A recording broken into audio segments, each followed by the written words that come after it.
climate emotions, I think, reflect in many ways the nature of our relationship to the natural world, the closest of it, and also the extent to which we perceive ourselves as under threat from the changes afoot.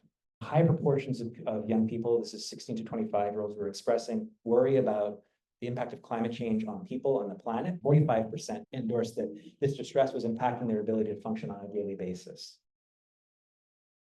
I want everyone to turn to someone next to you and just introduce yourself and what is an emotion that you are experiencing on the wheel right now. Yeah. Let's get a group of three here. I feel like they're in the young. How do we get ahead of this? How do we think about upstream interventions so that we aren't having as an acute a crisis as what we're going through now? And it starts with younger engagement and more robust integrated programming across sectors. I did a workshop with high school students.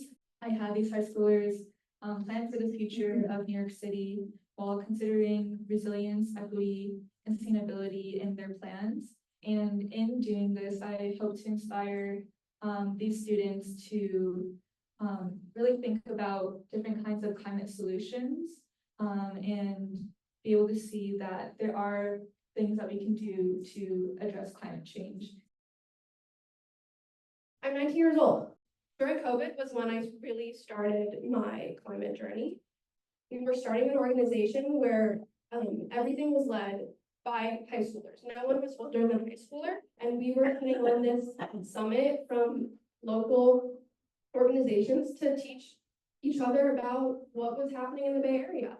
Climate mental health is something that's going to be emerging in so many more youth who are younger than me too, which is just pretty fun to think about that. I started trying to find ways to talk about climate anxiety and climate emotions with the high school students. And I found that even our really, really quiet students who wouldn't participate suddenly had a lot to say when you gave them the space to talk about it.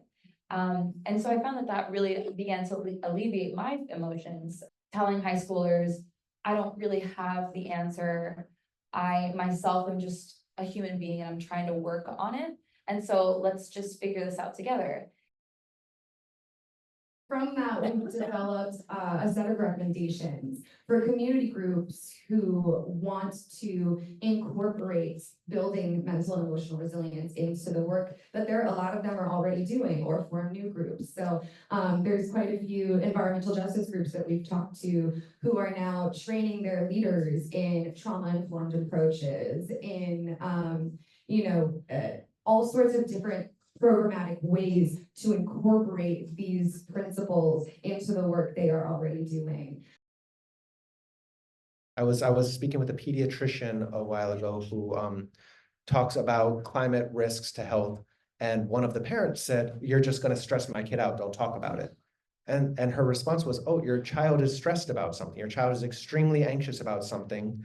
So have you talked to them about this? Have you engaged with them? Are you saying this isn't real? Let's avoid it." Think about yourself when you were an adolescent. How does it feel when someone you trust is hearing you say you're stressed about something and saying, not a big deal, don't worry about it, or avoiding it?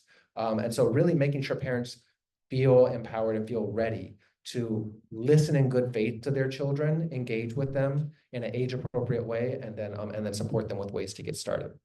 We have several different resources highlighted in our children's mental health report. I'd urge people from these different audiences to check it out. Again, just flashing the QR code here. What do you love in this world, and how is it threatened by the climate emergency? How does this make you feel? What if you allowed these feelings to be present and valued them? How might this shape your actions? And what is in your power to change in light of this?